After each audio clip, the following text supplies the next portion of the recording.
Ladies and gentlemen, welcome back to Clan Wars, and my distinct apologies for not having any matches over the past few weeks. Things have got a little crazy in real life, but we'll try and get some done before the end of the month. This is going to be the first one. It's going to be a good one as well. Axiom eSports will attempt to take revenge against mYinsanity, who very recently beat them in the Ace of Team Story Cup in a very close 5-4 series. The question is, will mYinsanity be up to the task in a Pro League format on some unusual maps, and with not only a 2v2 but also a Starbow match being put into the fray? An interesting lineup indeed. Let's have a look at it. Looks something like this, folks. Ryung will kick it off against Serel, one of the newer acquisitions here of mYinsanity. Kicking it off on Wrecking Ball. Ryung has played on Wrecking Ball before against Panic, and he did not manage to win that match. Admittedly, this is his first time playing against Zerg on Wrecking Ball, so we'll see how that one goes. Then we'll follow that one up with Fighting Spirit, Starbow. We have switched over our Starbow map from Python to Fighting Spirit, and we're going to be having Impact versus Jade. After that, 2v2 between Alicia and Hart versus Kane and Noxus, who usually plays Terran, but is actually playing Zerg this time around, I think. I'm gonna have to double check that, because I have a feeling that actually might be wrong. Let me just see if that is the case. He is a race switcher, so he actually goes back between Terran and Zerg. I'm just going to double check if that's the case. No, he will actually be playing Terran, so yes, the overlay is wrong. My apologies for that. I thought that was a bit weird, going double Zerg. No, it will be a Zerg versus Terran versus a Protoss and a Terran, there on Sacred Path in the 2v2, followed by, on New Polaris Rhapsody, we've got Hart versus Balloon. That will be our first random matchup in the Clan Wars. Balloon is a professional random player, recent acquisition of mYinsanity, Korean, very, very good. Followed by Crank versus Jackchi, which on paper would probably be a bit of a mismatch, but considering Crank's performance in Ace of Team Story Cup earlier today, where he 4-killed the mighty Yo Flash Wolves, including Lenok and San, I think that might be a more even match than people are anticipating. That's followed up by Alicia versus Stardust and a PvP on Keru, and if necessary, the ace match will be played on New Pompeii. So, this will be a Pro League format, meaning that the first to 4 will win. Each of these players had a week to practice their map, knowing their opponent. Both were announced at the same time. Basically, it was a blind pick. And the first one will be Ryung versus Serel. And it should be a good one. And I really could use a shave. You know, I got my delivery from Dollar Shave Club today, and I haven't tried it out yet. And I could definitely do with it. God, I'm going with the Mountain Man thing right here. Alright, Ryung versus Serel. I could not tell you how this is going to turn out, I've got to say. Ryung has not been playing up to the level that I think a lot of people would have expected. I mean, this is the guy that almost won a GSL, and probably would have, were it not for Broodlord Infestor imbalance. But regardless, lately he's not really been up to that kind of level. And that is a bit of a problem for him, and he's been struggling as a direct result. He only barely missed out on qualifying again for WCS America and joining all of his teammates who are already qualified for that. So, will he be able to take on Serel? Well, that's certainly a possibility. You know, he doesn't actually have anything else to practice for right now, so he's been doing nothing but preparing for this matchup, so let's see how that goes for him. It'll be fairly important, I think, for Axiom to get points on the board versus the players from mYinsanity that are not kind of considered the stars, like Stardust and Jackchi. I think Axiom's kind of lucky that Kane isn't being fielded today. Kane, of course, very, very good, although we'll have to see how Balloon can go. Ryung did beat Balloon fairly convincingly in the qualifier for WCS America. We'll see whether or not Hart is up to that same level. All right, we're ready to rock and roll, ladies and gentlemen. We're going in, and the first matchup right here is going to be Serel versus Ryung on Wrecking Ball, and hopefully it should be a good one. I'm looking forward to seeing both of these guys play on Wrecking Ball. It's an interesting map, there's no real doubt about that, and I don't see too much TVZ on here, so this should actually be a decent amount of fun between these two, so let's see what goes on here. Now, I wouldn't mess with Serel, there's no doubt about that. He might be something of an up-and-comer, but he's a very strong one, and as we've seen in past Clan Wars, Serel has really done his duty for mYinsanity. mYinsanity are currently rocking it in the Clan Wars, actually. They are undefeated up to this point. So, we'll see whether or not Axiom can be the ones to take them down. We will find out right now. What on earth is up with our logo? I guess there's a geometry issue on this map. We'll have to get that fixed. Look at it. It's all bendy. Never mind. Ladies and gentlemen, welcome to Wrecking Ball and SHOUTCraft Clan Wars. It is my pleasure to introduce to you the first player in mYinsanity versus Axiom. In the red trunks playing Terran to the north, it is Axiom Ryung. Versus his opponent to the south position. In the blue trunks playing Zerg, a recent recruit to mYinsanity, his name is Serel. And he is not to be messed with under any circumstances. Let's see how well Serel is prepared for this. Probably pretty well. I would imagine that both teams have prepared very well for this clan war. They have known 2 weeks in advance about it. And let's be honest, mYinsanity doesn't mess around when it comes to the clan wars. They take this tournament very, very seriously. And as a result, they have really just blown people's expectations right out of the water. I think at this point, outside of Team Acer, I genuinely believe that mYinsanity is the strongest European team right now. I don't think there's even a doubt about that. And on some days, you could argue that mYinsanity is better than Team Acer. Team Acer does have its off days from time to time. Now, Ryung is doing something that I actually saw him do in the qualifier, which is really interesting. He doesn't actually create a complete wall off initially. He leaves a space.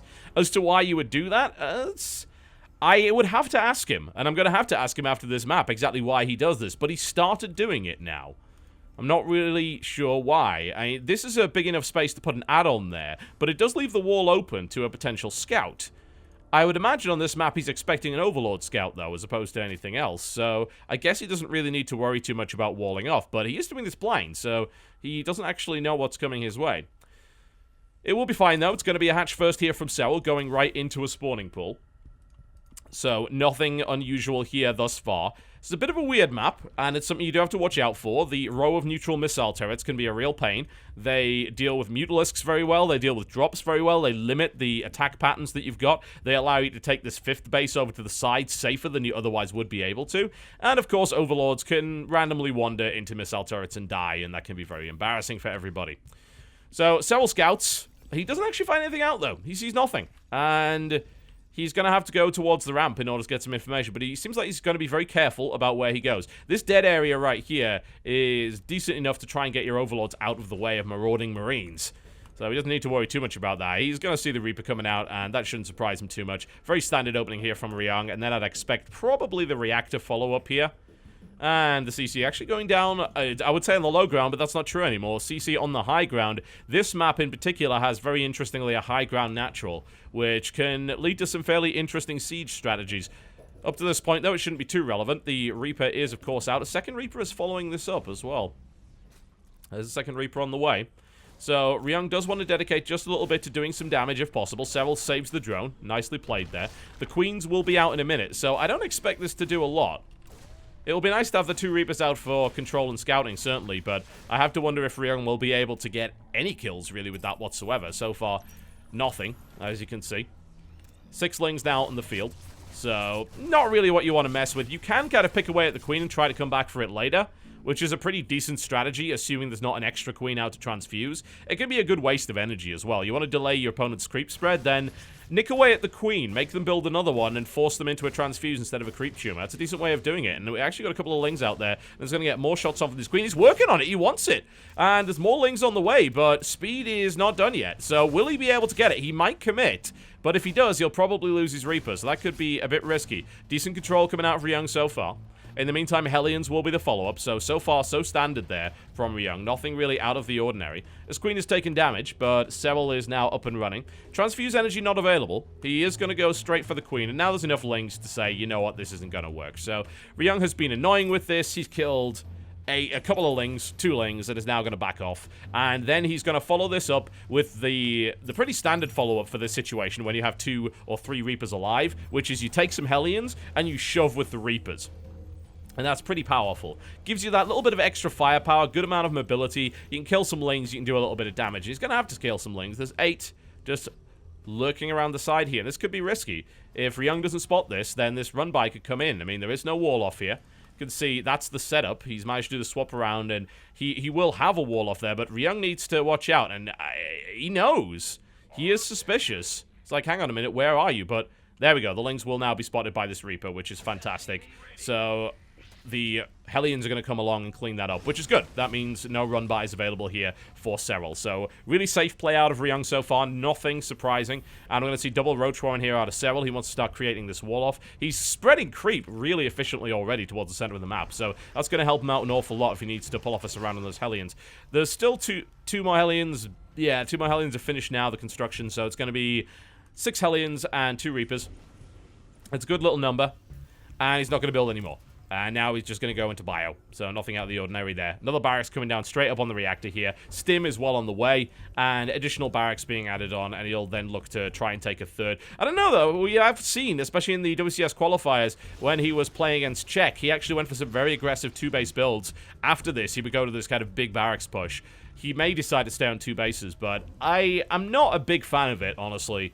Like, if it burns out, then you really have no way of coming back at that point. You have to have done some decent damage. And with Ryung building double engineering bays, I don't think there's really any doubt that he's going to actually take a 3rd base. He'll need to try and take 6 gas and do what he can there and expand from there.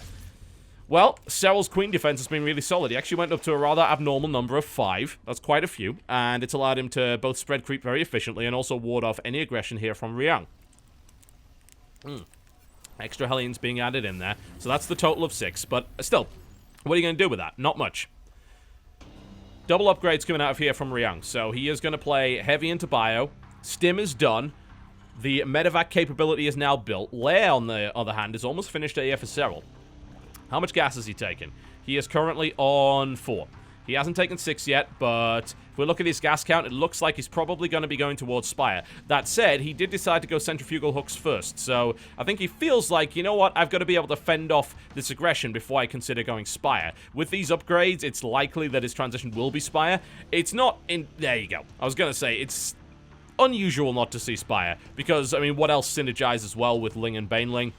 Well, if you go the really old style, I suppose you get Infestors, but, you know, that's not really all that popular anymore. So, it will be standard Ling, Baneling, Muta versus Bio, which is actually a pretty good matchup for Ryung. He's very experienced with dealing with that. He knows exactly what he's doing. So, he doesn't really need to worry too much about that. But still, Serel's not to be messed with. So, it's a difficult call as to who's going to be able to pull that off. Who's actually going to get the win there. Because they're both equally capable when it comes to that particular style. And this creep spread right here out of Serel, really efficient. It's already almost halfway across the map. That means Ryung's push is going to start right around here. That is going to give bags of time to Serel. Serel, on the other hand, is not going to have a huge amount of Mutalisks. He has spent a lot of his gas already. He actually got the addition of Pneumaticized Carapace, which is an extra 100 gas that could have ended up going... Actually, is it 50 gas? I keep forgetting. It's gas one way or the other. And, oh, hello! Ouch! Ryung losing a significant chunk of that army already. Not really where you want to be, and he evacuates what else he's got, but not a good start there for Ryung. Not at all. He takes significant damage and he achieves nothing. And now Serel's counterattack is on the way, and Ryung had better be prepared for that. The 3rd base is now down. Mines are ready, and they do not connect all that well. The 2nd shot does, though. First one not brilliant, but he should be able to hold this off without too much of a problem. Slacking on the micro there for Ryung, taking a bit too much damage. More damage than is necessary as far as I'm concerned. Not really sure what was going on there. That should not have happened. In the meantime, Serel is going to lose 2 queens, maybe even a 3rd. So that's going to slow down his creep capability quite a bit. But both of them with some fairly inefficient engagements initially. The Baneling count is starting to get up there. The Muta count isn't all that high, so it can't really do much to the army of Ryung here. That said, Ryung is completely lacking defense in his main. He is rallying out a lot of Marines, which might give him the ability to do that, but he hasn't built a single missile turret. He should probably do that now. Initial connection, not too great. Mines going down here. Lots of mines, but they all get killed before the detonations. Really nice pickup here by Serel. Ryung looking in a bad spot here. More mines are going to go off, but they didn't kill the mutas. Gets a couple of good shots off there. Gets 1 Mutalisk. Tries to push forward a few more. And he's extending. I mean, Ryung is pushing forward. He gets a lot of mutas there. Serel actually overcommits with the Mutalisks and loses quite a few here against Ryung's 1-1 Marines, which actually are not 2-2. Ryung never researched the 2nd set of upgrades. And he's floating so much gas. That's a bit of an oversight as far as I'm concerned here from Ryung. He's getting kind of excited about the notion that he might be able to get in here, but this could end up being very similar to the way that he played against Czech, where he just kind of burned out eventually. And Serel is pushing him back quite efficiently here. The Banelings don't really connect all that well, but not going up to 2-2 is, in my opinion, a huge mistake, considering Serel already has it. I'm really not sure why he's researching. He never built an armory. Now he's building his armory. So, bit slack there from Ryung. What I will say is his economy's okay. He's not really all that big on the SCV count. I'm not sure where this mule's going, but he is applying a lot of pressure to Serel. Serel's on 73 drones, though. So I'm not really keen on Ryung's chances to continue pushing forward here, unless he's able to get some really good Widowmine connections, which I would count that as a pretty good one. There's another one going off, hits another Baneling, but Ryung doesn't have the army to continue this kind of pressure. He is picking off mutas very effectively, which is good, but Ryung loses his army here, and Serel is now running forward. The production of Ryung is looking okay, though. He's building 9 Marines at a time. He's adding on additional, no, and there's the GG. Never mind. Not a great start there from Ryung, unfortunately, showing his continued slump in action there. Serel is able to take that quite convincingly. Everything went wrong there for Ryung, honestly. It really did. Oh, that is actually the wrong windscreen. There we go. Everything went wrong for Ryung. That's the best way of explaining that. He didn't get his 2-2. I think kind of he realized once he didn't have that 2-2 that he wasn't really going to get anywhere after that point. He got aggressive. He didn't achieve anything. He lost his first army to basically nothing. His economy wasn't looking all that great. He didn't get the mine connections he needed, and, well, that was that. Serel runs over Ryung quite convincingly there, and unfortunately, another poor start for the Axiom players. All right, well, we'll see whether or not the score can be brought back to 1-1 as we're going on to Impact versus Jade on Starbow Fighting Spirit after the break. You're watching SHOUTCraft Clan Wars, ladies and gentlemen. Don't go anywhere. Ladies and gentlemen, welcome back. Welcome back to SHOUTCraft Clan Wars. Hopefully you enjoyed the sounds of DSC with the gourmet race.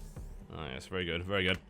Okay, so we're going to be going for a Starbow match, folks, and things have changed since the last time we did Starbow. We've changed our map. We've decided Fighting Spirit is a better place to go.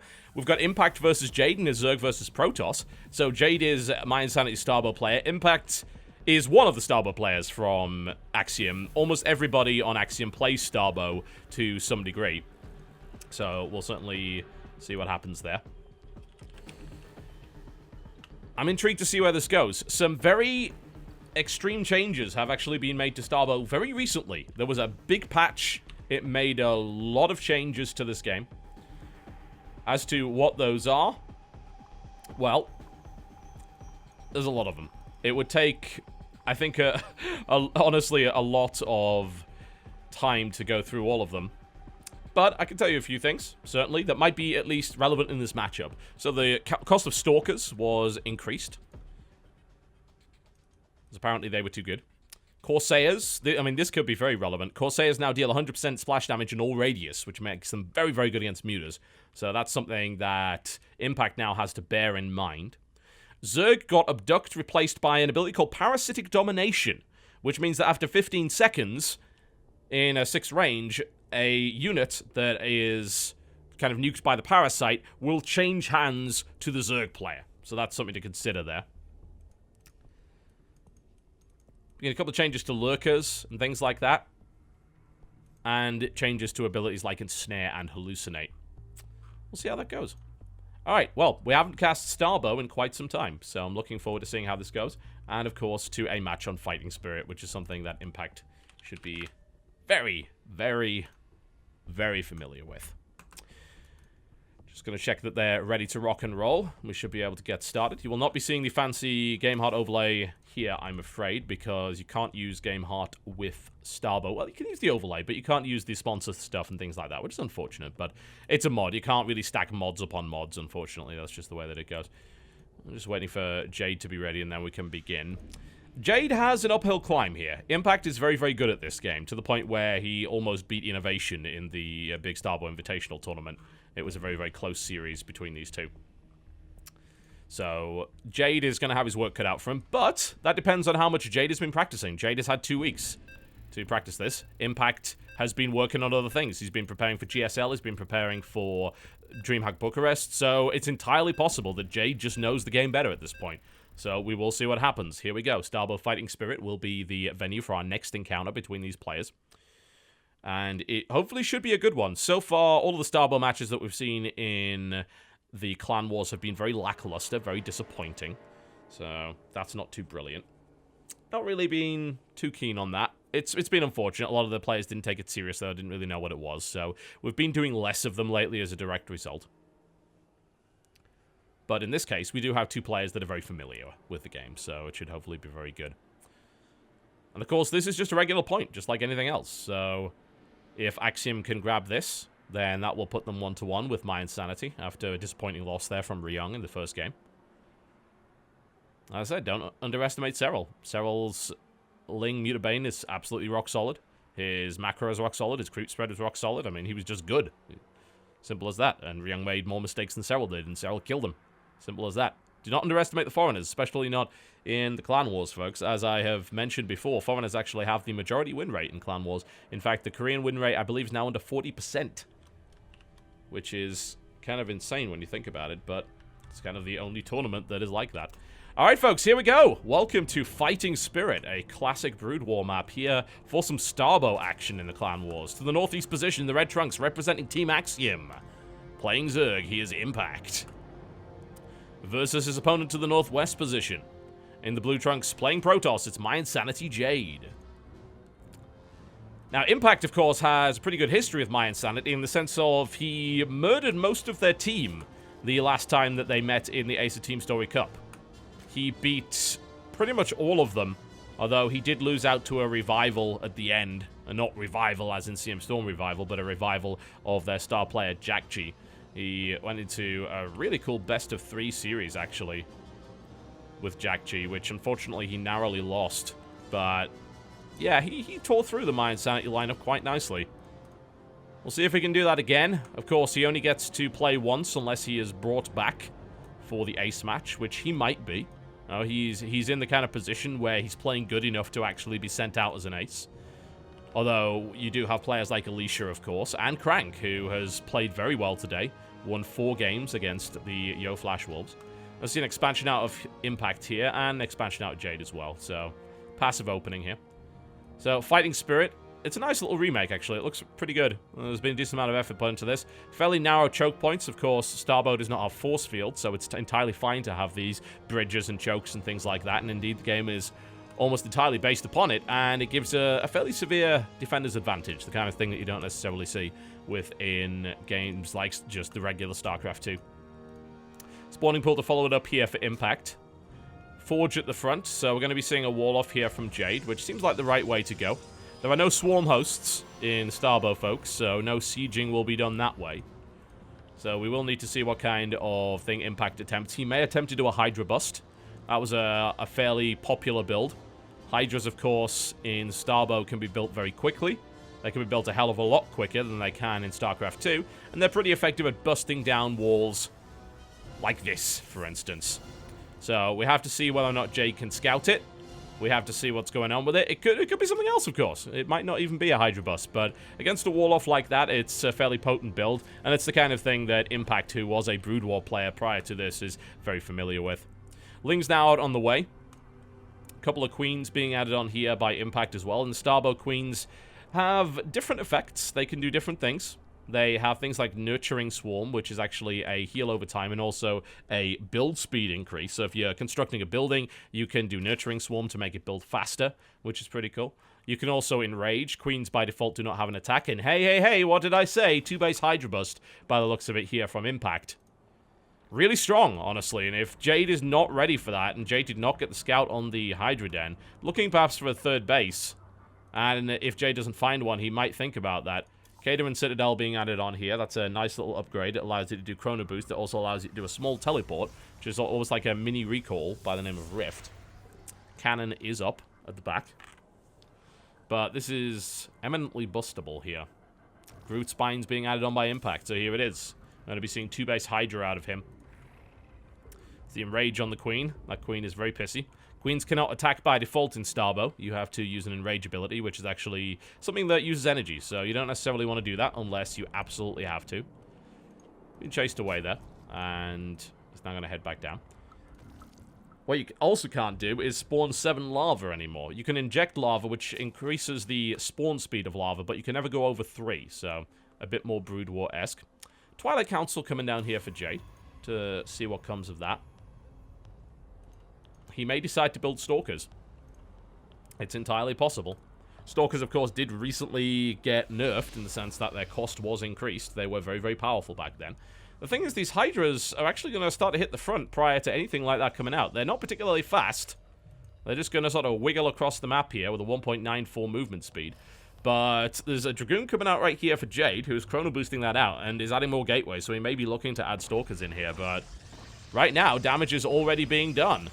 Spitting that nasty green goo, those spines over at the forge right here, that might end up losing. I mean, this could end up going down. He decides, you know what, I'm going to bust it. I'm going to bust it. I'm going to take down the cannon. The Dragoon just came out. More reinforcements coming in from the back here. A Jade looking in a really bad way already. The surround comes in from the probes, and Impact tries to back off, loses a Hydra in the process, but more Hydras being rallied across the map here.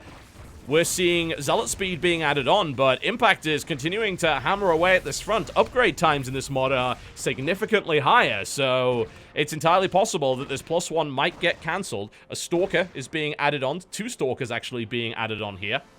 So they will be in the fight momentarily, but he's already in the natural, so this is looking pretty ugly here. Stalkers they're not bad against Hydras. You know, they've got the speed. They're pretty good. They actually start with Blink, so that will help. But there's nowhere near enough units to stop this, and the natural is going to have to be abandoned here. So Jade is going to have to pull back to his main base and try and defend from there. +1 is about to finish. It would be good if Impact could actually... There we go. He's actually shut that down by taking out the pylon, and now Impact dancing forward. He has the speed now with the Hydralisk, so they're able to chase down these Stalkers. One Stalker falls very quickly. Zealot's trying to engage, trying their best to make this happen and doing damage, but Impact's micro is looking pretty good. He does lose a couple of Hydralisks. These Zealots are doing a good job, actually, and it looks like Jade might just be able to push back the first wave. And he does. Very nicely done. The Stalkers backed up by those Speed Zealots did the job here.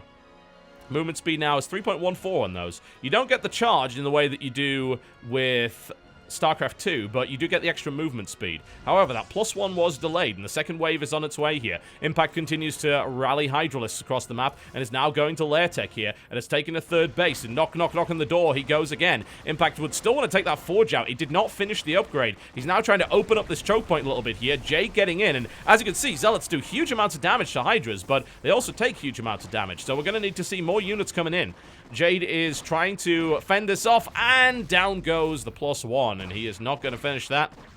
See the little Roomba in the corner there, which is trying to clean up after all of the mess that's going on here as a result of Impact's Hydra Bust. And he is continuing to push forward. One base mining is still happening from Jade here. The third is being taken, and a couple of Hydras do go down, but Jade only has a Zealot and a Stalker. He's trying to get another one out. Lurkers are being added in here for Impact as well, and this second base is taking damage. Nexus is probably going to die here, and Jade is going to have to try and hold the high ground with everything he's got.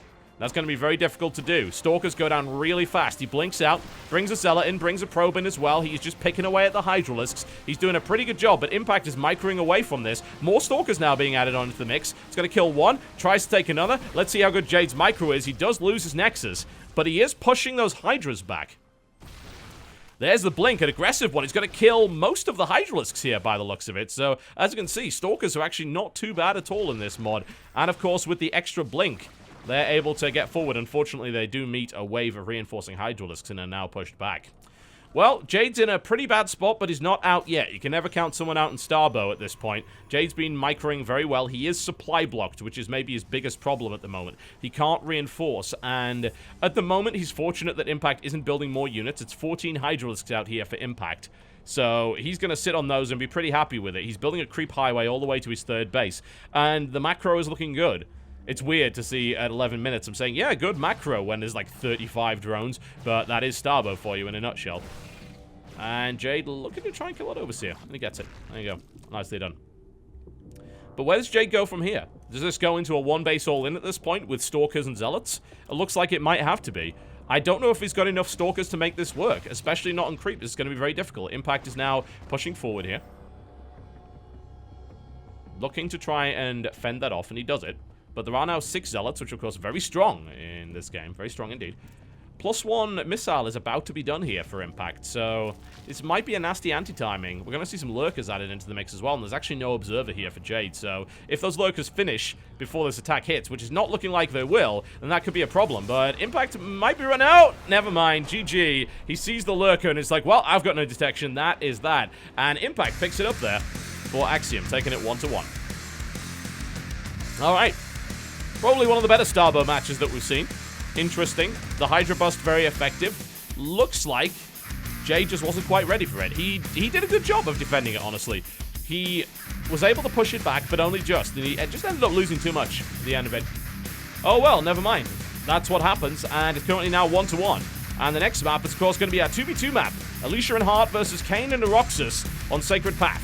You're watching the SHOUTCraft Clan Wars between Axiom and mYinsanity. The score is currently 1 apiece. We will be right back after this break, folks. Don't go anywhere. Alright, ladies and gentlemen, welcome back to SHOUTCraft Clan Wars with Axiom taking on mYinsanity, and currently an even scoreline with 1 apiece between these two.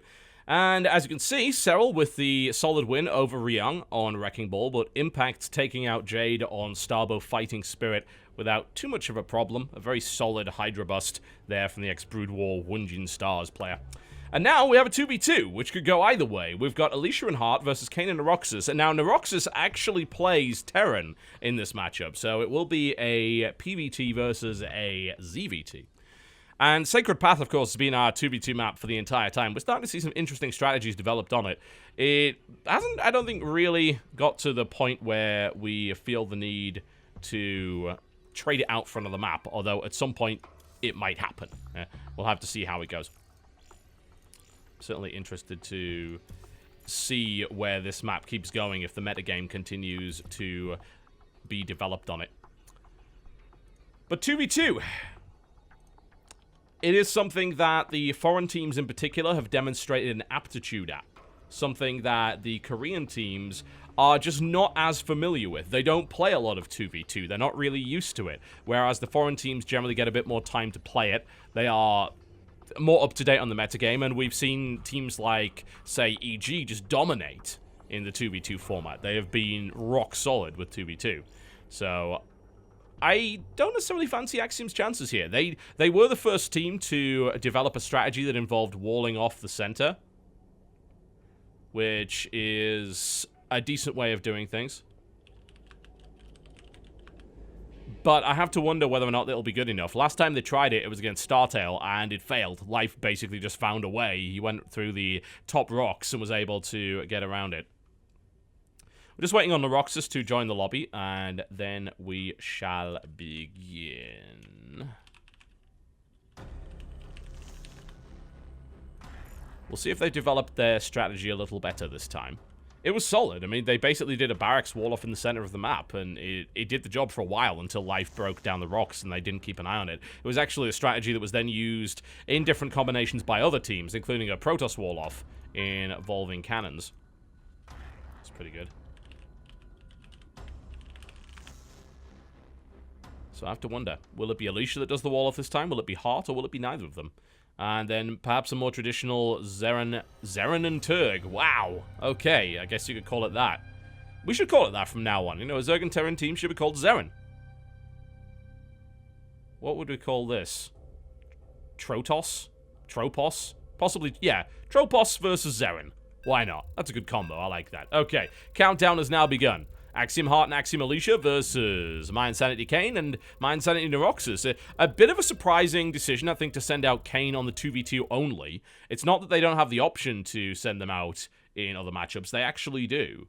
They can do that, but they decided that they didn't want to. So, which, again, to me is a bit of a surprise. All right, cool. Let's see how it goes. We're loading in here to Sacred Path. Of course, fancy overlays will be, for the most part, turned off as a direct result of us playing 2v2, because most of that stuff does not work otherwise. The Game Heart overlay is designed for 1v1 only. You'll get to see the little fancy logos and things like that, but aside from that, that will be it. Alright, just waiting for our players to load in, and then, of course, we shall begin. And hopefully it will be a good match between these two. I'm looking forward to some good 2v2, and I'm hoping that we actually get it. we've had some decent games so far. So I don't have a huge amount to complain about when it comes to the 2v2 in the Clan Wars. All right, here we go. Ladies and gentlemen, I present to you Team Axiom, represented by Hart in the blue trunks playing Terran, and Alicia in the red trunks playing Protoss, versus their opponents, Team mYinsanity. In the orange trunks, off-racing as Terran, because that's what he does in 2v2, it's Noxus, and his teammate, Rip NA indeed. In the light blue, it is Kane. Alright, how good is mYinsanity at 2v2? Pretty good. Not bad. How good is Axiom at 2v2? Couldn't tell you. I'd love to tell you, but honestly, I don't really know. Their initial... I gotta say, their initial performance was okay. It seemed like they prepared, but they still weren't quite ready. They weren't entirely sure about what they were gonna do. Noxus is heading out pretty early. Hart's heading out earlier, though. And I think Hart might be going for the wall-off. Yep, looks like he is. Is Noxus going for the wall-off, or is Noxus going to try and deny Hart's wall-off? That's a possibility. If they watch the previous game, they might be well aware of what's going on here. And it looks like, I would imagine, Noxus is not going to obey the Terran bro code. Actually, he is. He's going to leave that SCV alone, which is nice of him. Very kind. Let's see, Kane here with the pull on 14 supply. No 10 pull action coming out from him. And Noxus with the barracks in his main base. And there's the second barracks going down, so the wall-off is complete. Although Noxus is going to be a bit of a nightmare here because he scouted early. And as a direct result, he is going to be able to shut down maybe both of these SCVs. Which is pretty annoying. That's certainly going to delay the wall-off. Is it that relevant? Maybe not, but Noxus could very easily, I think, pick off this. A probe is being sent out by Alicia in order to help finish this off, but Noxus does not respect the Terran bro code. I've made that clear. Any Terran that does not respect the bro code and basically holds himself back from harassing friendly Terran SCVs is just a horrible person in general. I disrespect anyone on ladder that does that. It's like, you know how annoying it is. You've had Zerg, you've had Protoss do it too, you know how annoying it is, and yet you do it anyway. You do it anyway. Horrible. How dare they be competitive. Alright, Hart with the wall off. So, same build being used. Noxus now going straight for the factory on one gas. He may elect to go Banshee. Banshee's very effective here. He may decide to go for a drop, because breaking through this is going to be difficult. The best thing about this barracks wall off, and has that SCV actually been picked up? Oh, Hart is going to get into the base, and he's going to get a scout, which is nice. He will not see if any starports here yet, so he's maybe just kind of ill-timed, I suppose. The best part about this wall-off is that it really blunts the Zerg effectiveness. And you'll probably notice that Kane is going to find a spot, and you see how Alicia is actually patrolling here. Just keep an eye out for this, because this is what killed them last time. Yeah. There we go. There's the starport and the tech lab, so we will probably see Banshee here. No doubt about that. Hart also places his supply depot to keep an eye on this area. So this is the strategy of Axiom working out a little bit better than last time. And they're also going to prepare to collapse the rocks on the other side here, as you can see. I have to be a little bit careful with that, make sure they don't flatten anyone. And Alicia should have seen that, actually, but he might not have, so he'll see it on the way back. He is patrolling. He's keeping an eye out, so that shouldn't be too much of a problem. But Hart is going to have to actively defend against this. Alicia's going Twilight Council. Blink would be pretty good on this map. I think there is a Stalker being added on here, and he's mining. He actually needs to put one more in gas there, I think, although he could do that with this. It would be okay. He's managed to get his Nexus up pretty early on, and there we're going to see the Cloak Banshee here from the Noxus. In the meantime, Kane is just going to macro, because he really needs to tech up. Right now, he can't really do much. He's trying to nibble through the walls, and eventually he might find a way to do that, and he's basically running backwards and forwards, taxing Hart, making sure that Hart has to protect the wall at all times. This is like Hadrian's Wall in the UK, and the Zerglings are the barbarians. They're trying to find their way over. The Scots and the Picts and the Celts are trying to find their way over the wall, and the Romans are trying to keep an eye on things to make sure that doesn't happen. Hell, it might even be worth adding a cannon here. Look at this. Pylons actually on the wall. It's just ceaseless sentries trying to guard against this. But Kane will eventually find his way through here. But the question is, how long will it take him to do that? Roach Warren on the way up here for Kane. He has no intention of going lair. Not yet, anyway. He's going to go for knock on the door. Try and work his way through with roaches. I think, actually, he may be able to knock down rocks without the Marines being in range. Marine range is, of course, 5. Roach range is, like, 3. Yeah, I think you might be able to. There's the collapse going in. And now Hart can say, you know what, I can actually move back. This is interesting. Hart's barracks actually took damage from the collapse, which is really interesting. It didn't kill them, but it did 500 points of damage, which I had no idea that could even happen. Well, there you go. Now we know. Okay, Cloak Banshee on the way over here for Noxus. Will Hart see it? Nope, he will not. Is Hart ready? He has an engineering bay. He's building a turret, so he should be okay, but I don't know. One turret is not enough to deal with a Cloak Banshee. It is in a pretty decent position. It's going to cover most of this area, but add-ons are vulnerable, so we might even see the stim being picked off, which would kind of suck. In the meantime, Kane is actually going to go for lair now, and it looks like he will go for roaches. I wonder if he'll attempt a burrow of some sort. That might be pretty cool, or maybe drops. We'll see what he decides to do here. Already a longer 2v2 than we're used to seeing. In comes the Cloak Banshee. It has currently got 4 kills, which is pretty impressive considering. You'd think that it wouldn't be able to, but it's doing all right already. 6th kill. As I said, you know, a single missile turret is not enough, and Hart's going to have to be a little bit more careful here. He's actually taking significant economic damage. And bear in mind, Hart is on 1 base. Like, this entire time, he's just been on 1 base. He has not attempted to take his natural. He is basically relying on the Protoss player here, but, I mean, look at the amount of damage that's being done. The Marines are now finally going to push this away, but that Banshee has 12 kills. Now it finally goes down, but 12 kills, more than worth it. That takes Hart down to 17 SCVs versus Noxus 23. Alicia is going to be the next one up to the plate, though, and he is going to go with the Blink, which will allow him to bypass this area, and it will allow him to attack. But he is, of course, going to be going up against Kane's Lings and Roaches. And as you can see, the Roaches were a good choice, because they actually have extra range over the Marines, so he can't stop those rocks from going down. So it's only a matter of time before this happens. And we're going to have to see Alicia get ready to deal with this. He is warping in a lot of Blink Stalkers to try and make this happen. Down goes a Hellion, and Alicia's going to have to prepare the defense here. There are 2 more Banshees out here for Noxus, who is looking to do damage. There's the nice blink off there, and Noxus is going to lose that Banshee. Another Banshee is on its way over. And we've even got tanks out of here from Noxus, so this is a pretty potent build here. What has Hart got? Hart... Whoa, Hart must have lost Stim in the process. Not sure how that ended up happening, but Stim was nowhere near done, and Hart actually has a bunch of naked Marines here. This is pretty bad. And what we're going to have to see is a drop play, and Alicia's going to have to defend against Lings, Marines, Tanks, and Roaches with just Blink Stalkers, which is difficult enough in and of itself. Hart has decided to go for a drop to do damage, and has basically left Alicia to try and defend himself, and there's no way Alicia's going to have enough to do this. He does go for the Time Warp, and is going to be able to do a fighting retreat. In the meantime, he's going to be able to try and gut the base. So Hart is going to go for this base right here without Stim, which absolutely sucks, by the way. Noxus is trying to push towards Hart's base. Hart is actually supply blocked at this point. The lair is taking damage. Roach is being killed here. Hart is working on it. And will Kane continue? Kane is actually being pushed back now.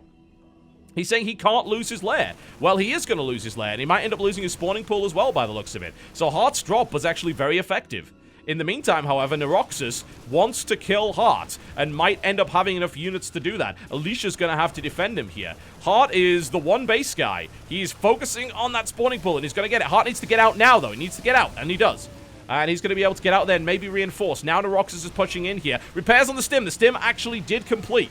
So that is good news. Alicia is able to move in and try to clean up the forces of Noxus here, who is taking more damage. Kane has taken significant damage. A drop is coming into Noxus's base. Noxus is not prepared to deal with it. Stim is now available, and Hart drops all the way in there with what were previously naked Marines. Kane has taken significant economic losses here, and Hart just holds on barely. GG! Noxus GG's. Will Kane decide to GG? He might. He may decide to stay in the game. He still has a base here, but Alicia going for that big early expand straight into Blink Stalkers was the way to go, and Kane is nowhere near ready to deal with it, and that is the GG. And that might actually be the, if I recall correctly, the first time that we're seeing a Korean 2v2 team beat a foreign 2v2 team here on the Clan Wars. And there we go. Hart this time around with Alicia polished up the strategy for their 2v2. And this time, they executed it really, really well. It looked a bit dodgy there for a second. That Banshee did way too much damage. Huge amounts. A second missile turret would have shut that down. Just more care and attention would have shut that down. But Alicia's early expand into Blink Stalkers seemed like the right way to go. And combining a fighting retreat there with a Time Warp and then a Doom Drop into the main of Kane was able to seal the deal there for Axiom. What a cool 2v2. That was really awesome. Alright, well, Axiom picks up the points that you'd probably kind of view as the easy points. And now, the difficulties begin. Because if Axiom had 4-0'd mYe right here, they would not have had to deal with Jack G and Stardust, but they haven't. So what that means is we're going to be seeing at least Jack G out of mYe, maybe Stardust if Jack G picks up his game. The next match is going to be one that's very difficult to call. It's going to be a Neopolaris Rhapsody. It's going to be Hart playing against the random player Balloon. Will Balloon be able to even it up? Because if he does, then he gives a really good shot to mYe to pick up more wins with Jack G and Stardust as their stronger players towards the end of the lineup. We're going to find out after the break, folks. You're watching Axiom versus mYe right here on SHOUTCraft Clan Wars, sponsored by MLG TV. We'll be right back. Oh, yes, folks. What a fantastic remix of freaking Turtles. I mean, that game in itself already had some amazing music, but that was particularly cool. Okay, here we go. Hart versus Balloon. That's probably the first time we've seen... Well, it probably isn't the first time. I believe we did actually have Caliber. Did he play random, though? He may have race-picked. I can't remember if he actually went straight up random or if he race-picked the last time that we saw Caliber play, but we will see. All right, Hart versus Balloon. Hart actually picked up the ace match against Lenok earlier today in the Ace of Team Story Cup, finishing things off for Axiom 5-1 against Yo Flash Wolves. However, he now faces a random player, which could go absolutely anywhere. So let's see what Balloon can do. Balloon, of course, has a really fun stream. Very cool to watch, and I'd strongly recommend that you watch it. He's got great English skills as well, so he is well worth watching. So do check out Balloon's stream when you get the chance. Of course, TeamLiquid.net being the best place to check out streams. You will see them all on the front page. Much, much easier than trying to dig around in other places to find StarCraft streams. But yeah, it's going to be kind of great. He, I believe, actually has his old Next tag on here, so that's a bit of a blast from the past. And then, of course, we have Hart playing Terran on New Polaris Rhapsody. Hart is a very fast player. He's a very drop-heavy player, so he's kind of in the place that he needs to be for a map like this. Let's see what he can do. Here we are, folks. New Polaris Rhapsody. To the southeast position, in the blue trunks, playing Terran. He's Axiom Hart. Versus his opponent to the northwest position, who is randomed into Protoss. Look at that. That old Next tag. Just classic. He's now, of course, a part of mYinsanity, having found himself a new team after leaving StarTale. In the purple trunks, playing random, he is Balloon. Brilliant. It's so cool to see random players, especially at the highest possible level. As far as we're aware, he would be the most skilled random player in the world at the moment. Unless you counted someone like Tasia, who has really good off races, but he doesn't truly play random. Balloon plays random. He just lets the dice decide. And random in a Pro League format can completely throw you off. I mean, how the hell are you supposed to prepare for a random player? Of course, as a random player, how on earth are you supposed to prepare for your opponent? You basically need 3 different builds. One for each of the races you could be.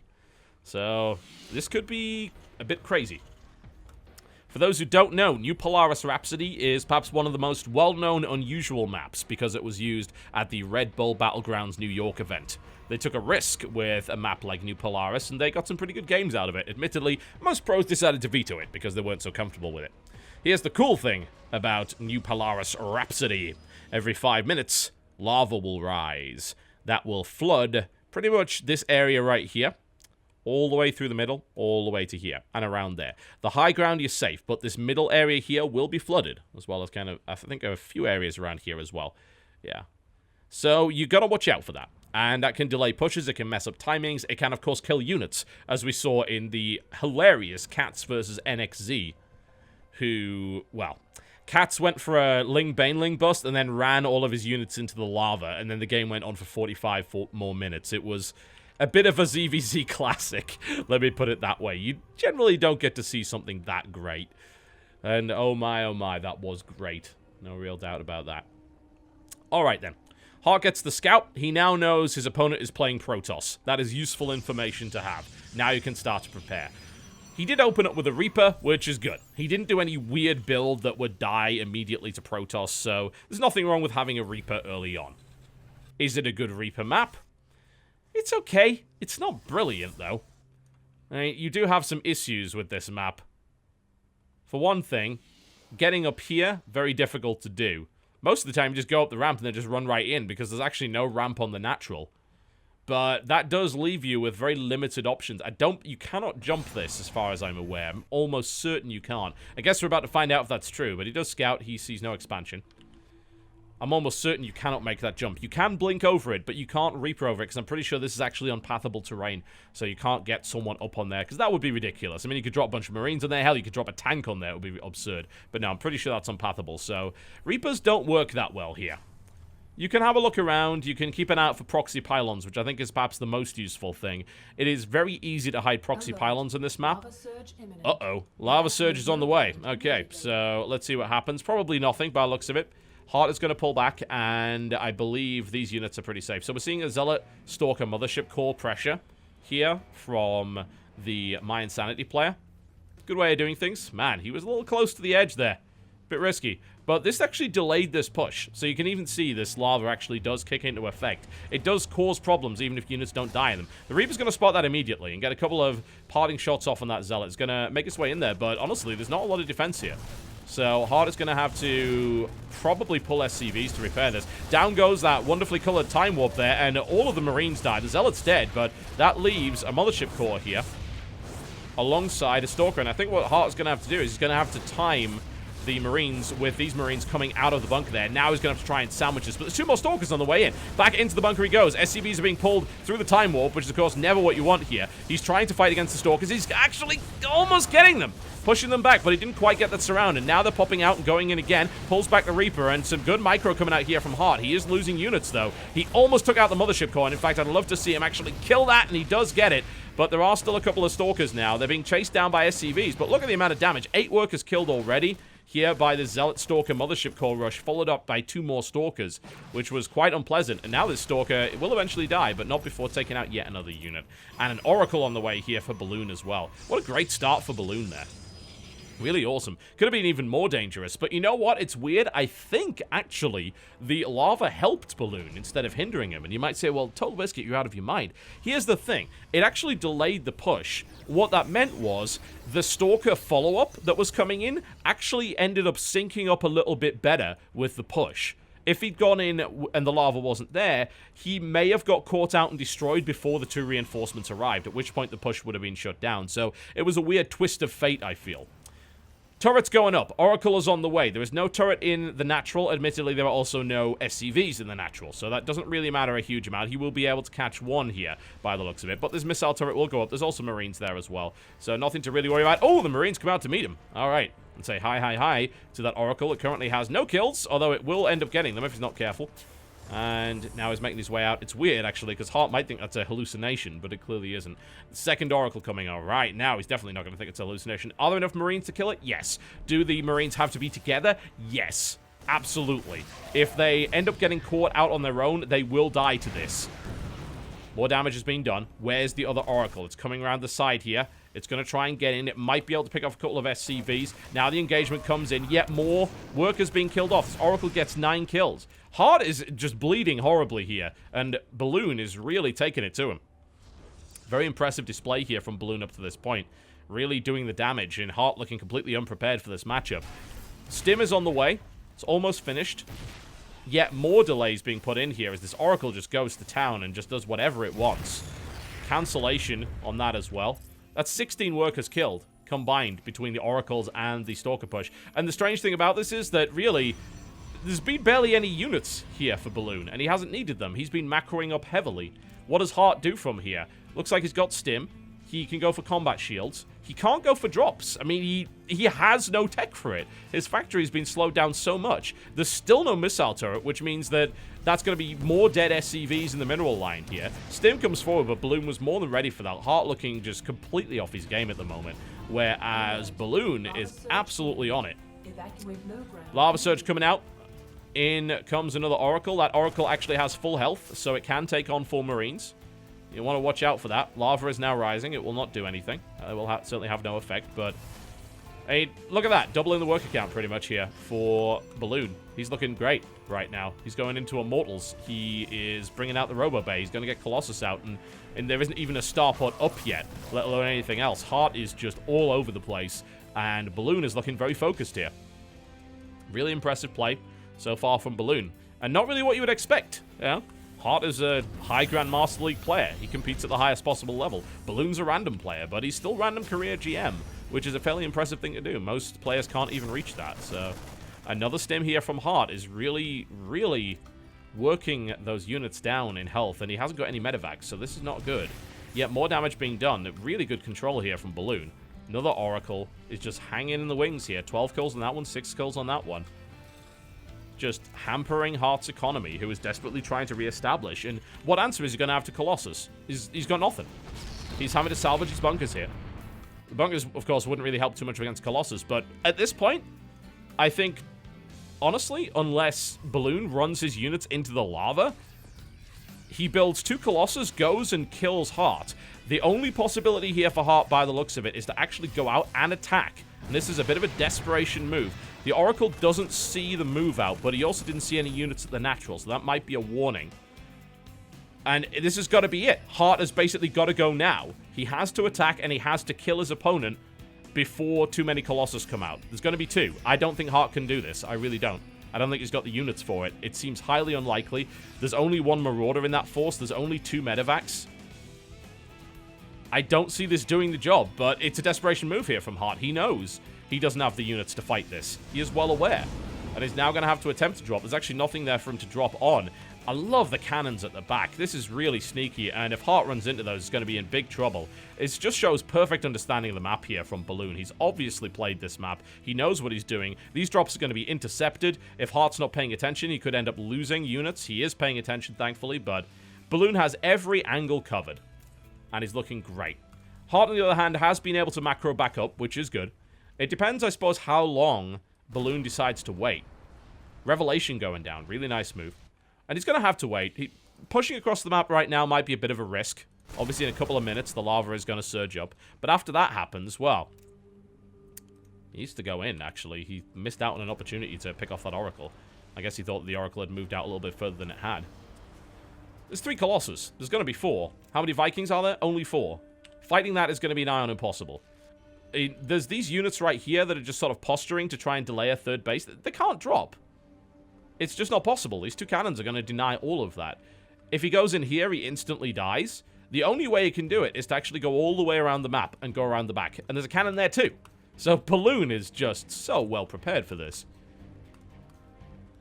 Hart's going to have to take just a brilliant fight. And it's not often at this stage of the game that you see the Protoss so far ahead. God, there's even... Jeez. That's ugly. He's got to get out of there now. I mean, there's 6 Phoenix here, so he's playing the Phoenix Colossus style, which makes killing those Colossus really difficult. Fighting at this choke, I mean, Hart will probably just die. So we're going to have to see Hart pull off something kind of special here. The 3rd base is now down. What does he do? Couldn't tell you at this stage. Could not tell you what you would do here. Hart's just stimming out of there. Didn't really need to, but... Medevac count's only a 2. That is just hideous. And even with the Viking count being what it is, the fact of the matter is, there are 7 Phoenixes to absorb those shots, so it becomes utterly irrelevant. What on earth does Hart do from here? Balloon is just biding his time. He's on 3 bases. Why wouldn't he? Rolling out again. Revelation comes on, and the Oracle gets out somehow.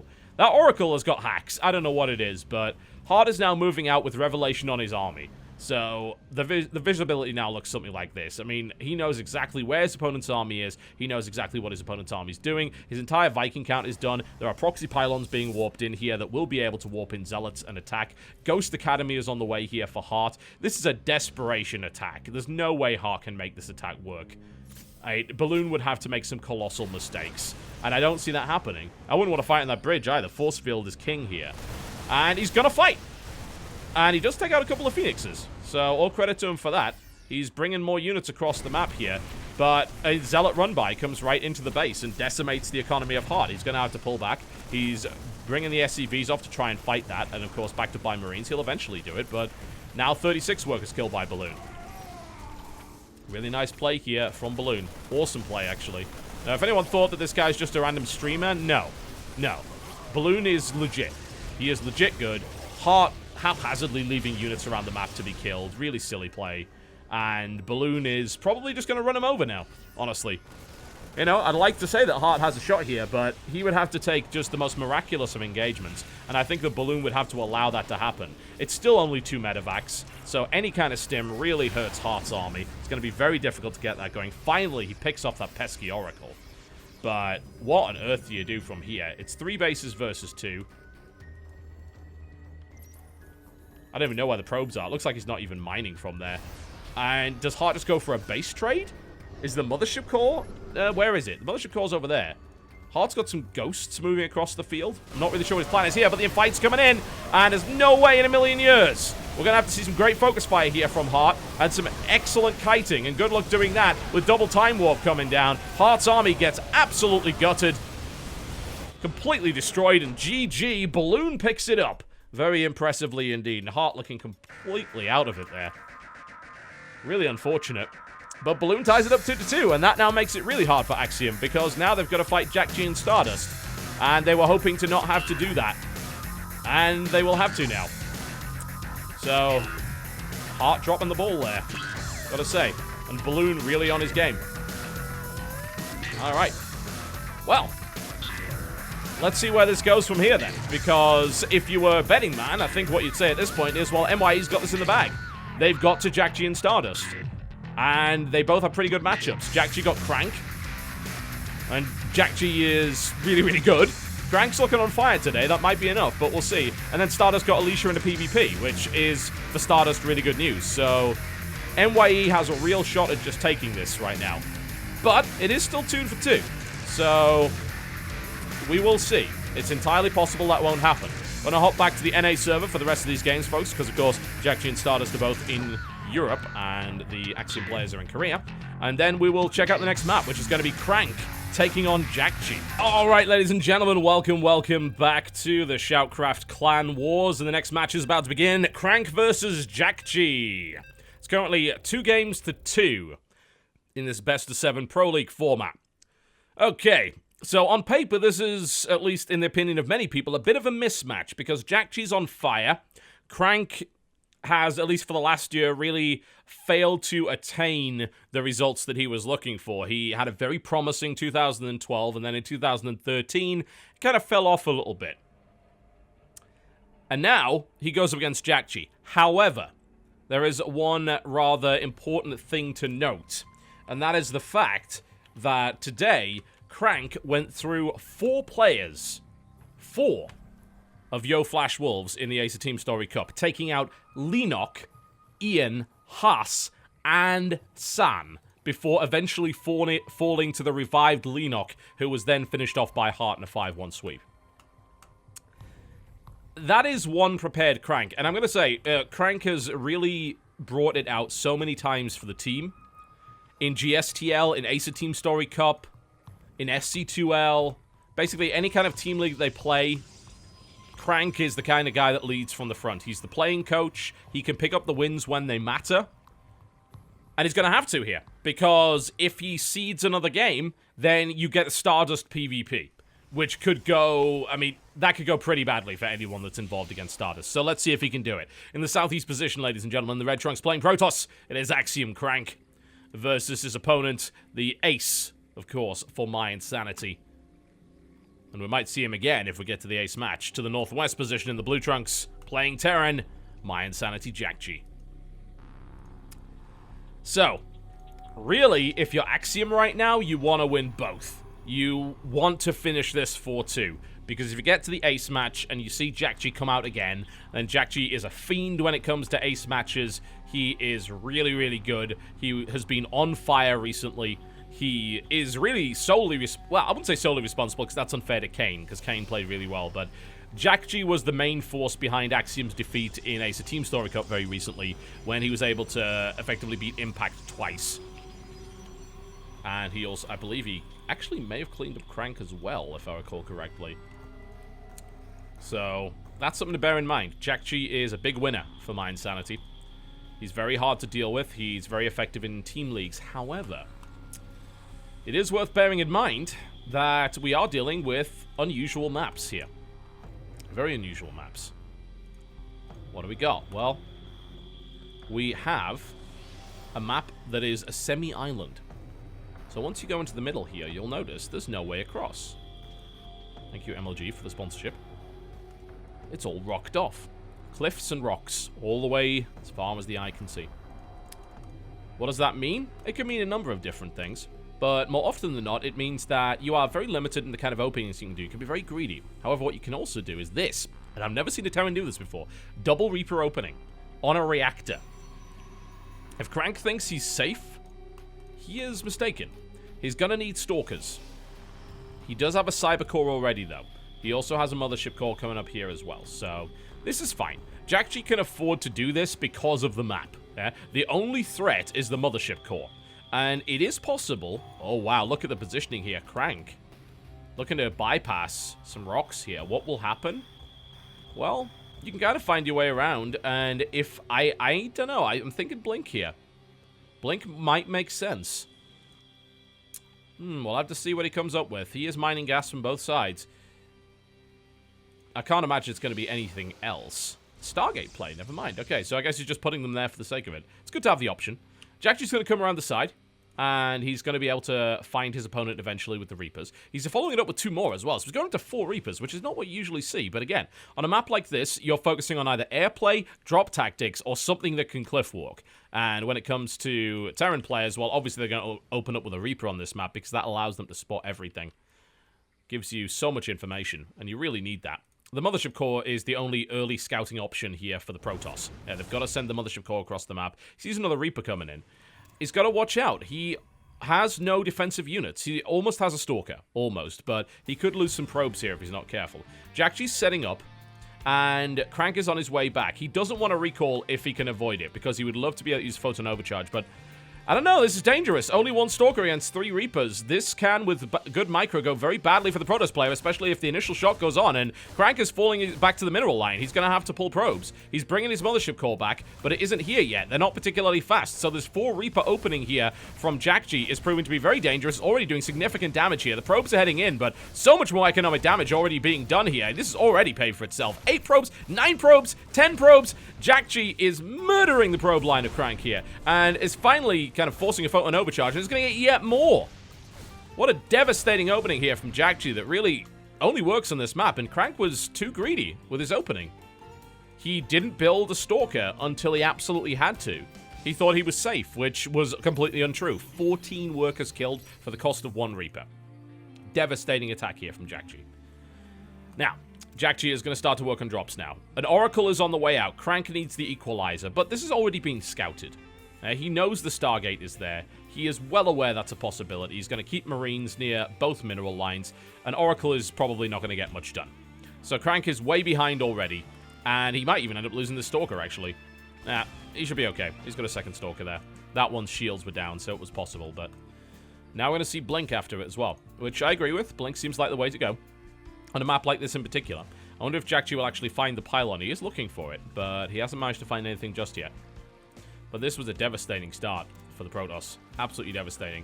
Thankfully, he has been able to chrono boost a significant number of probes out because JackG hasn't been able to attack from here. But JackG is building up a sizable force, and once drop capability comes in, this is going to get terrifying for the Protoss. JackG now moving into a defensive position. Crank's control is going to have to be absolutely superb here. Stim is not done, of course. There is a missile turret on the way, and Crank is going to be able to at least do a little bit of damage. But he's indecisive, and he is going to have that Oracle trapped by the looks of it. No, looks like he's going to be able to get out, but that Oracle didn't do much. It got 1 kill, which is not even worth the investment in any way. And there's going to be no follow-up Oracle here. It's going to be Gateway Explosion into Blink. And it's a good map for it. But JackG now has the forces to actually start breaking the rocks down. He doesn't even need drops at this point. He can actually march across the map and kill the Protoss player. 23 Marines and 2 Marauders, and 2 Reapers against 2 Stalkers? I mean, really? Even with Blink on the way, Blink will probably finish before this attack hits. So he's got to head to a second set of rocks before he can actually hit the Protoss base here. But I am really worried here for Crank. I don't think he's going to have enough to stop this.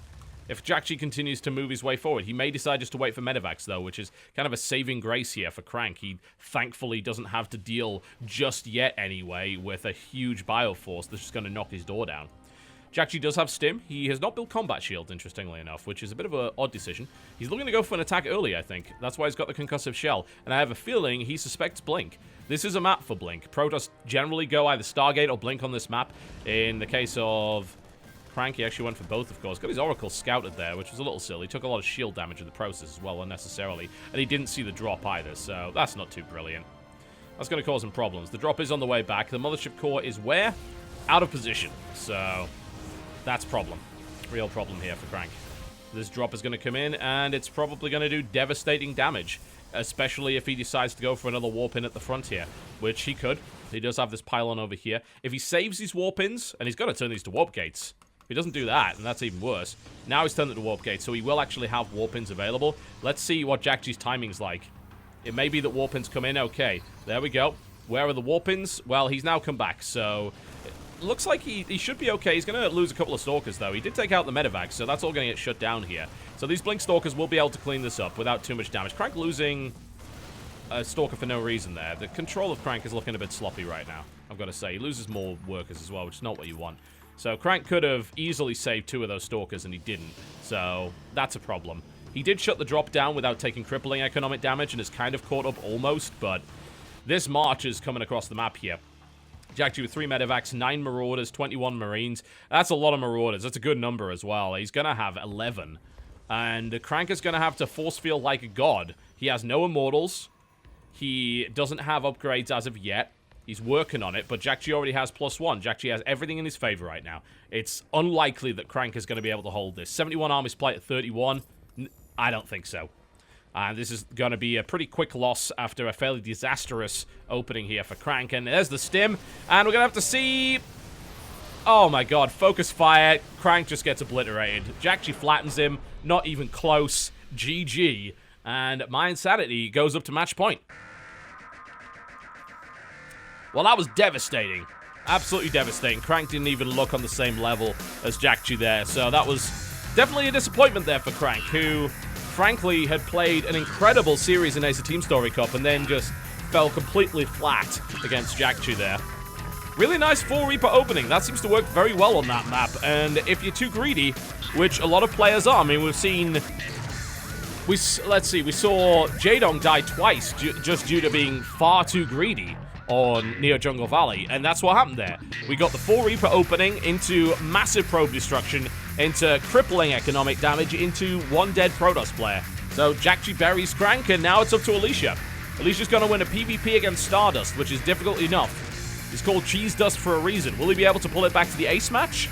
And we'll most likely see Jack again. Is there even anyone on Axiom that can beat him right now? Impact can, but so far he's 2 for 1 in favor of Jack right now, so... This is dicey here for Axiom. Alicia's got to win this PvP, and then we're going to see the ace match coming out of them. We'll find out what happens after the break, folks, here on SHOUTCraft Clan Wars, brought to you by MLG TV. Alright, ladies and gentlemen, welcome back to SHOUTCraft Clan Wars, and it is all on the line right here for Axiom as they're down 3 games to 2, and they're going into a match against Stardust, and it's a PvP! That's bad news for anybody! So Alicia is going to have to play really, really well here. Make no mistakes, not fall out to anything of the 5,001 builds that Stardust has in this matchup. This is pretty brutal. Crank got whacked, let's be honest. Jack with a really cool build on that map. And, you know, it sucks to watch my own players lose, but that was a cool build. I love that. Just taking advantage of the clever maps that we have in SHOUTCraft Clan Wars and seeing stuff that is unusual is fantastic. And that... just no units, straight reactor, 4 Reapers, that pretty much only works there. And it's devastating, because you're exploiting the other player's tendency to play greedy and economic on a map that's a semi-island. And as it turns out, you can mess with someone on that. And we've actually seen plenty of players be able to come up with some really interesting strats on Neo Jungle, even though it's a really weird map that's actually, like, really bad for Zerg. We've seen Zerg pull some crazy stuff. Nidus, drops, fake third bases. It's great. I love this map pull. It's fantastic. Although I've got to say, the new stuff is pretty cool too in the WCS and the ladder, so yeah. Things are looking up for StarCraft. Now they just need to take the Swarm host out. To the southwest position in the red trunks, the last man standing here for Team Axiom. It is Alicia. versus his opponent to the northeast position. In the blue trunks, playing Protoss, mYinsanity, Stardust.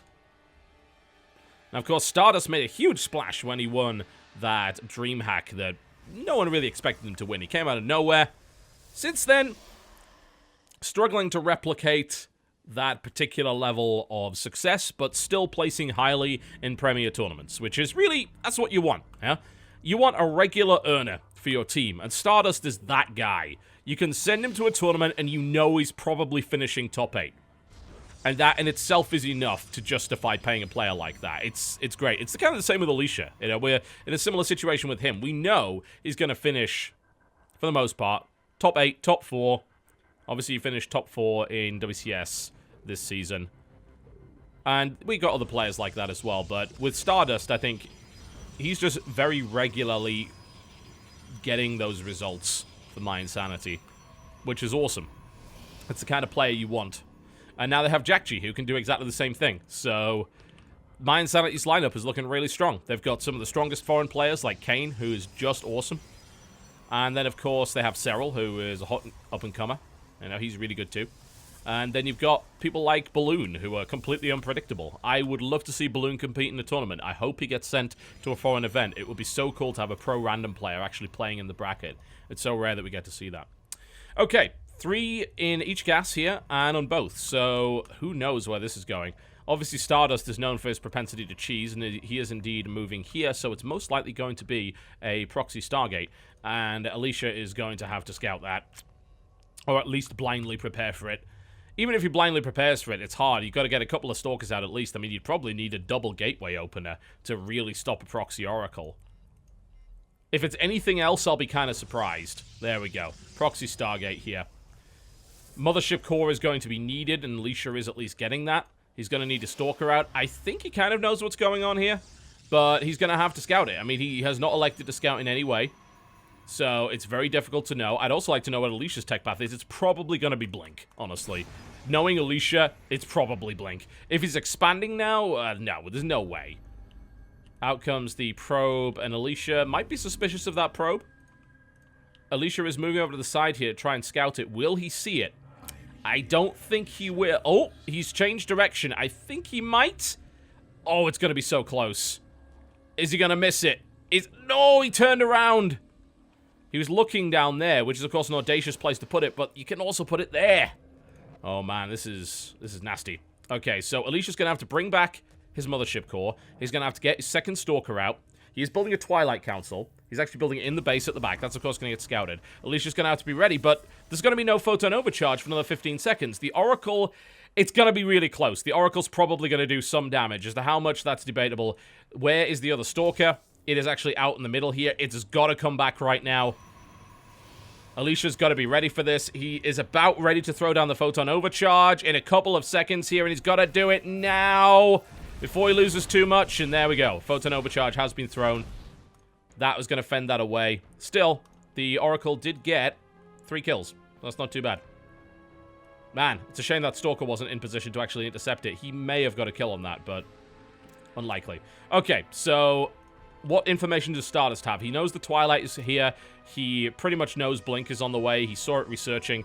So Pylon goes down in pretty much the wrong position there for Alicia. That's going to get seen immediately and killed off. So that's not going to do anything. Oracle coming back around. There's a second Oracle here as well. It's going to be very difficult to fend off against both of those. The Photon Overcharge has been used. Stalker count is increasing. He's going to have to warp in 3 more pretty much immediately. He still doesn't have Blink. And the Oracle will be less effective now. I mean, this is a good build order counter here.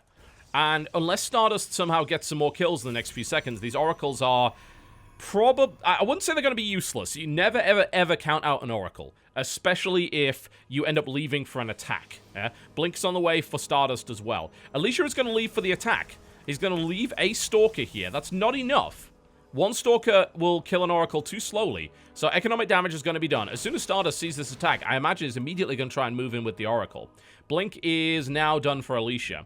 He might try and get in, but it is a little bit risky. Let's see. Oh, that's going to get seen. I think the Oracle might die. We'll see. It is now moving in. It's going into position. It's going to have difficulty getting out, but it's not going to be impossible. Okay, Stalkers are brought in. If he blinks under it now, then he will be able to shut that Oracle down, and he gets it. There we go. So Alicia actually has a good advantage here. The proxy Oracle didn't do much. This Oracle's still there, so he's got to watch out. If he leaves the space open, which he currently is, by the way, he could lose a huge amount of units. He could lose his entire probe line. Alicia is looking for the proxy, but he doesn't know where the Oracle is. Blink is about to be done here for Stardust as well. Stardust's Stalker count in the back of this has been going well too. They're both on one base, but Stardust has a 3-probe lead as a result of the damage that was done there. The Oracle is now coming in. He preemptively pulls the probes and immediately blinks under the Oracle and kills it. Admittedly, 2 more probes were killed in the process. So Alicia is behind economically, which could be absolutely huge here. He does have a 2-Stalker lead. And he's going to be able to shut this pylon down, which will not supply block his opponent. Alicia's going to lose one here too as well, so that's not great. Stargate's now been powered down. Stardust is going to add another gate. That takes him up to 4 versus 3. Not where you want to be as Alicia. Alicia has a 5-Stalker lead right now, but he's got to turn that into something immediately. And if he doesn't, he's in serious trouble. Alicia sees the Stalkers, and backs off. So he knows what's going on. There's a proxy pylon in the natural of Alicia right now. Stardust is transitioning out to Dark Shrine, which, again, could be devastating. In about 70 seconds, DTs are going to come, and there's no detection. Alicia needs a robo. Right now. Or he needs to attack right now. Make your mind up. It's one or the other, not both. You can't really do both. Zealot comes in as well, trying to do some damage here. Looks like it's going to be shut down, but no, probes are going to survive. And this is pinning Alicia back. This is working really well. It was a great move there by Stardust. There's no detection.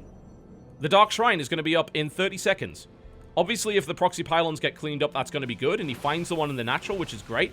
But there is one up to the top here. I think Alicia's got to go kill him now, and if he doesn't kill him, then that's going to be it, because there is no detection, and that will be the 4-2 win here for mYinsanity.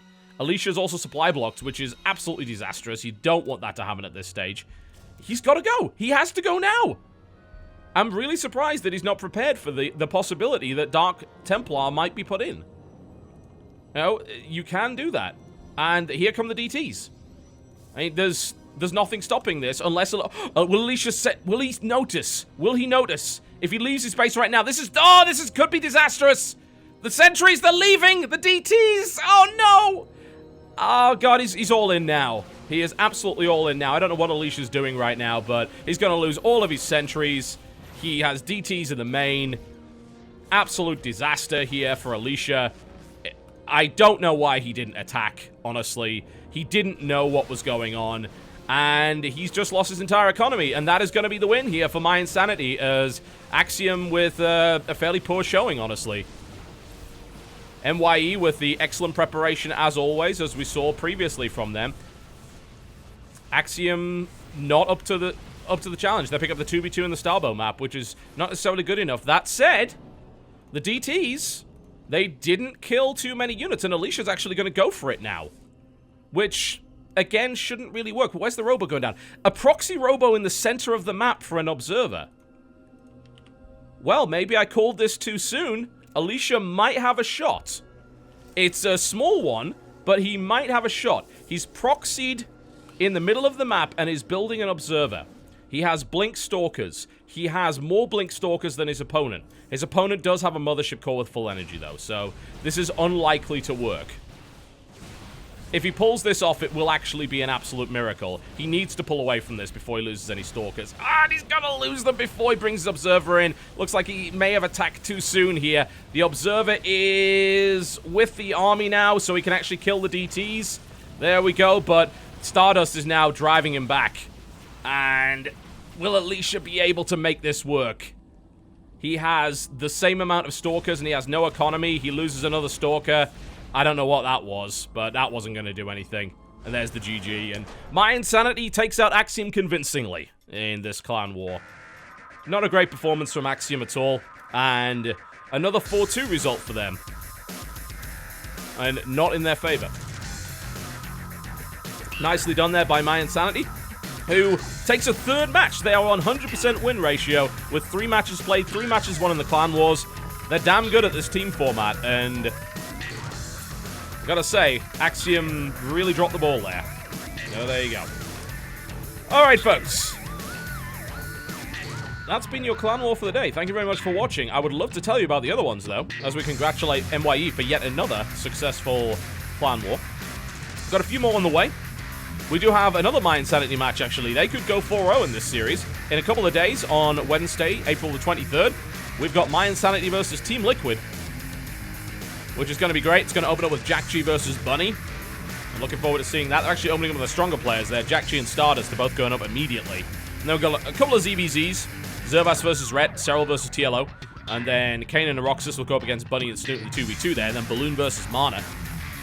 After that, we've got two matches from the Aussies. Clan Who versus MVP on Friday the 25th. And then we have Clan Who versus IVD Gaming on Saturday the 26th. Following up from that, on the 27th, we have Startail against Complexity, which again is going to be a great match. All of the dates are going to be found on the schedule here on mlg.tv/shoutcraft. And I can also announce that we've managed to reschedule Startail versus MVP. It's going to be at 9 p.m. EDT, so pretty late for the Europeans. I apologize for that, but that was the time we could get. Startail versus MVP, the reschedule from earlier in the month. It should be pretty good and has an absolutely fantastic lineup. Well, folks, there you go. There's your Clan War for the day. Nicely played by mYinsanity, who once again proved their superiority in this format. Thank you very much for watching, folks. Hopefully you've had a great time, and big thanks to the sponsors, and of course mlg.tv for providing this stream. You can catch the VODs over at youtube.com/TotalBiscuit, and I'll see you next time.